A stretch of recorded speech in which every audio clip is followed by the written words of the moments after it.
since Charlie upset Hazel. I just find it really inappropriate that you question, especially when you can sense like an awkward tension. If I said something wrong to Jack or whatever, and you were kind of going, we do this thing where we I'd change the subject. Yeah, and if there was an uncomfortable tension, you done it as well. Though you look down. Everyone always looks away from the conversation. Yeah, and everybody was doing it. Everybody kind of went, "Oh fuck it, where's this gonna end?" I didn't want to say anything. Like, I'm not one to stand up and go, "You fucking bitch," blah, blah, blah.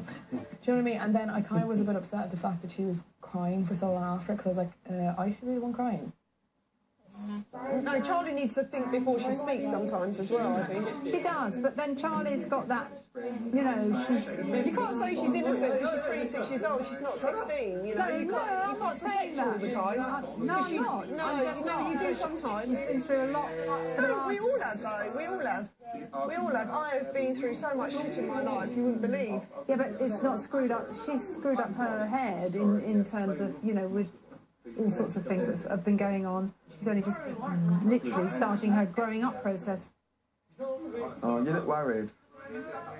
Well, I am, because Charlie has been through far more than a lot of people at her age. You know, you can't say that though, Jackie, because you don't know what everybody else has been through in their life, to be honest.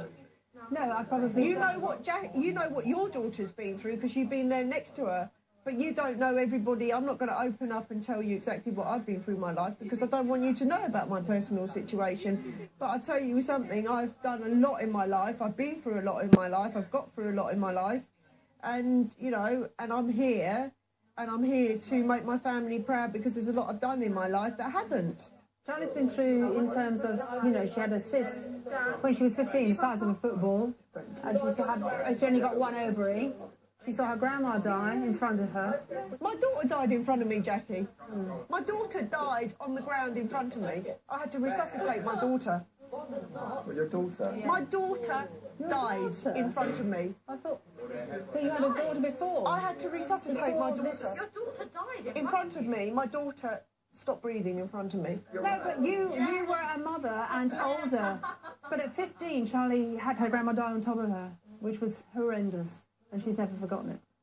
Like, you weren't then, you haven't seen the scene. It was just the most horrific scene I've ever seen in my life. And Charlie was impressionable. She was only 15.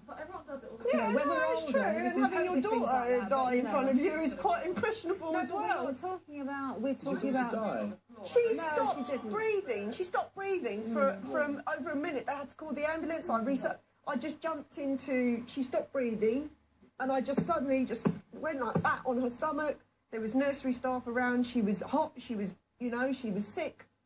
And they called me and they said, come. And she started crying and she suddenly went, she passed out and she was like that. And she was dead on her. And I just went like that on her stomach, you know, started resuscitating her, fucking panicking.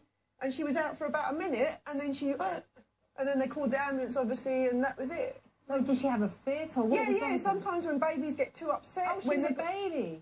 She's a year and a half old. Oh, I see. Okay. No, right. I didn't realise this. Yeah. She stopped breathing. No one knows what everybody's gone through in life, so you can't keep protecting people. You've just got, you know, I've gone through fucking loads in my life.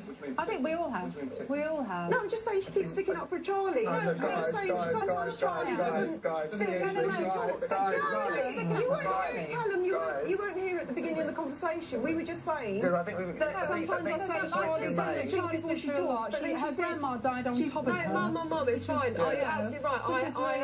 I've addressed, like, I've realised, especially in here, that I'm quite insensitive towards people. I get absorbed in the conversation and I don't think before I speak, and I've hurt a few people so far. That's all I said. And it's something I'm taking on board. I appreciate it, but it's not an excuse. You know, people go through trauma. It's nothing to do with my grandma and the shit I've been through. It's I've not been aware of certain things, so I've now made them aware, and that's it. Like, I'm not going to deal with it. I think coming in here is learning about yourself and everything as well. You're absolutely right. Point's been made, and I think that should end there because it's not taking us any further forward. Coming up, Dexter has a realisation. 10 people vote for me, so that means I'm obviously quite hated within the house. And Jemima and Dan clash. That's why you should understand where Jackie comes from, though, I think. I fucking did, otherwise I'd be still going on about it, Dan. I would be going on about it all night.